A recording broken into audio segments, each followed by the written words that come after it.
bagyo, kundi po dahil sa desisyon ng Korte Suprema.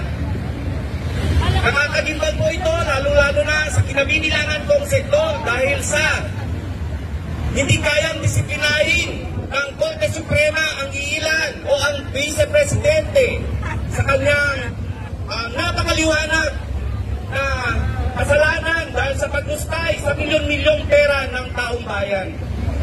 Sa sektor ng edukasyon, sa kanyang pamumuno, ay talamak ang korupsyon. Mas tumindi ang paghihirap ng mga guro dahil nga sa mababang sahod, pagsisiksikan ng mga bata, overcrowded, mababang sahod, kulang sa facilities. Pero ano ang signifikanteng ginawa ng Vice Presidente at naging Secretary ng Department of Education? Walang signifikanteng nagawa ang Vice Presidente at ang dating DepEd Secretary, kundi po ang pamumurakot at pagpulsa sa yaman ng bayan. Kaya po, ang sektor ng edukasyon ay kinukondena ang naging pasya ng Korte Suprema.